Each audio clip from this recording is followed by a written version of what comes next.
여러분 안녕하십니까? JBCN 뉴스 시작하겠습니다. 경기 평택시의 동삭동 일대에는 시민과 외국인들이 함께 여가를 즐길 수 있는 글로벌 전통문화공원인 모산골 평화공원 사업이 추진되고 있습니다.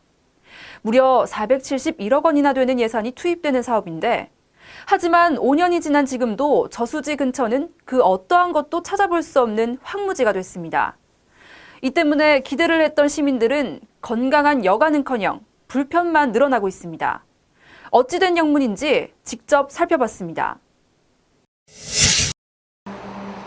저수지 주변으로 허허 벌판이 펼쳐져 있습니다. 풀 하나 보이지 않는 황무지입니다. 이곳은 평택시가 모산골 평화공원 사업을 추진하고 있는 동삭동 일대입니다. 평택시는 지난 2010년 이 일대를 시민들과 외국인들이 함께 어우러져 건강한 여가를 즐길 수 있는 글로벌 전통문화공원으로 만든다고 야심찬 계획을 세웠습니다. 모산골 평화공원 조성을 위해 투입되는 예산만 471억 원. 하지만 5년이 흐른 지금 눈을 씻고 찾아봐도 저수지 부근 흙더미와 포크레인 2대 외엔 그 어떤 곳도 찾아볼 수가 없습니다. 평택시는 야심차게 사업 계획을 내놨지만 예산이 없어 토지를 매입하는 데만 5년을 낭비했습니다. 이마저도 전체 부지의 59% 정도일 뿐입니다. 돈이 자꾸 들어가죠. 왜냐면은 하루가 다른 게 지금 여기가 지금 집가 상승 요인이 되지 않습니까? 배달이 그다음에 그쪽 동사 이주고 쌍용 이렇게 해가지고 전부 다 지금 평택 바닥이 지금 개발 안 하는 데가 없다고. 2020년이 뭐예요? 1950년도부터 공원 지정해놓고 제대로 된 게 지방자치단체에서는 LH에서 해주면 모를까? 거기 돈이 어딨어?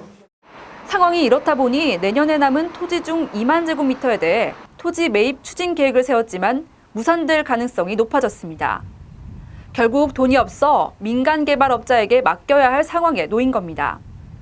만약 민간 개발로 사업이 진행된다면 시가 당초 계획했던 전통문화공원과는 거리가 멀어질 수도 있습니다.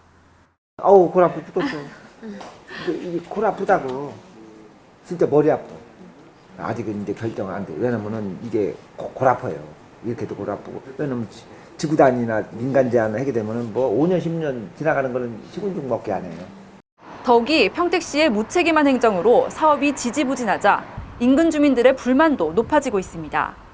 개발된다고 그렇게 했었는데 계속 이게 지저분하게 있으니까 계속 그 벽원 뒤에도 공사를 하는데 여기는 안 하고 그랬으니까 되게 불편이 많이 겪고 미관상도 되게 안 좋았던 것 같아요. 빨리 개발되고 이렇게 공사는 하는데 빨리 진척이 됐으면 좋겠습니다. 심지어 수년째 내팽겨쳐져 있는 벌판을 보며 공원이 생기는지조차 모르는 시민들도 있습니다. 저는 공원이 이렇게 지어지는지 전혀 모르고 있었는데 좀 공원도 들어오고 편의시설도 많이 들어오면 좀 여기 주민들이 사는데 많이 도움이 될 것 같아요. 그래서 빨리 진행이 됐으면 좋겠습니다. 예산과 맞지도 않는 거창한 사업 계획을 세워놓고 방향도 잡지 못한 채 수년째 우왕좌왕하고 있는 평택시. 졸속 행정이라는 시민들의 비난을 피할 수 없을 것으로 보입니다.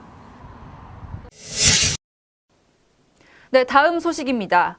어제 오전 평택시 서탄면의 한 우체국 지점에 흉기를 든 강도가 들어 현금 230만 원을 빼앗아 달아났습니다. 경찰은 외국인으로 추정되는 범인을 추적하고 있습니다. 보도에 박혜미 기자입니다. 어제 오전 11시 45분쯤 평택시 서탄면 한 우체국 지점에 강도가 들었습니다. 머리에 헬멧을 쓰고 흉기를 들고 나타난 강도는 1만 원권 200여 장을 빼앗은 뒤 미리 밖에 세워둔 오토바이를 타고 달아났습니다. 강도는 우체국 현금 지급기 통로로 들어와 범행에서 도주까지 1분이 채 걸리지 않았습니다. 칼보다 더 이제 부엌에서 크는 칼보다 훨씬 더 큰 칼로 내려쳤어요. 여기를 위협하고 그리고 이제 들고서 점프를 뛴 거죠. 여기를 손에 들고 있으니까 저희는 피하고 본인이 감고 그냥 바로 또 점프해서 나가고 그 정도로 키가 이제 큰 거죠. 등치도 있고 10초 정도 그러니까 금방이에요. 눈 깜짝하세요. 우체국 안에는 비상벨이 설치돼 있지만 직원들은 괴한을 쫓아나가느라 비상벨은 누르지 못한 것으로 전해졌습니다. 당시 우체국 지점에는 모두 4명이 근무하고 있었으며 남자 직원 1명과 여자 직원 2명이 있었고 청왕경찰은 배치돼 있지 않았던 것으로 파악됐습니다. 직원들은 강도가 헬멧을 쓰긴 했지만 인상착의를 목격했다며 동남아 쪽 외국인 같았다고 경찰에 진술했습니다. 일단 농협 직원이 그 오토바이 헬멧을 썼지만은 그 종전에 계속 지금까지 거래해왔던 그 용의자가 거래해왔던 인상착의와 비슷하다 해서 경찰은 우체국 지점에서 300m가량 떨어진 체육관 앞과 근처 매봉산 입구에서 강도가 떨어뜨린 것으로 추정되는 1만 원권 4장을 발견하고 이 경로를 중심으로 범인을 추적하고 있습니다. JBCN 뉴스 박혜미입니다. 네, 다음은 간추린 소식 전해드리겠습니다. 제3회 평택시 지회장배 실버 한궁대회가 어제 오전 평택시 청소년 문화센터 체육관에서 열렸습니다. 대한노인회 평택시 지회에서 주관하는 이번 대회는 부양받는 노인에서 사회를 책임지는 노인으로라는 주제로 진행됐습니다. 이날 대회에 참가한 각 읍면동 선수 260여 명은 2라운드에 걸친 열띤 경기를 펼쳤습니다. 한궁은 신체의 좌우 평형성을 증진시킬 수 있는 종목으로 노인들도 쉽게 할 수 있는 생활체육입니다. 평택지방해양수산청은 선사 안전관리 능력 향상을 위한 국제여객선 안전관리자 간담회를 오는 16일에 개최한다고 밝혔습니다. 이번 간담회에서는 기관 및 소화설비 정비 강화와 국제여객선 노후화로 인한 사고 예방을 위해 안전관리 개선 사항 등에 대해 집중 논의하게 됩니다.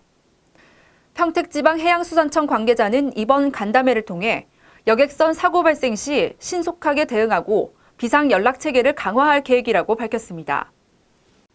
어제 오전 수원시 경기도 교육복지종합센터 대강당에서 정책공감 토크 콘서트가 열렸습니다.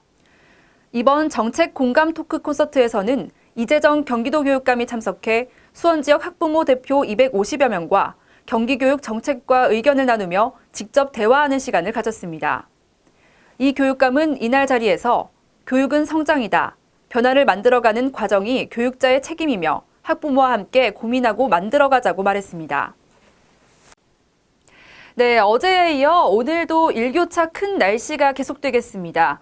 당분간은 맑고 따뜻한 날씨가 이어지면서 완연한 가을 날씨 만끽하실 수 있겠습니다. 다만 아침 저녁으로 안개가 자주 끼겠으니까요. 운전에 유의하시기 바랍니다. 지금까지 진행의 김윤희였습니다. 시청해주신 여러분 고맙습니다.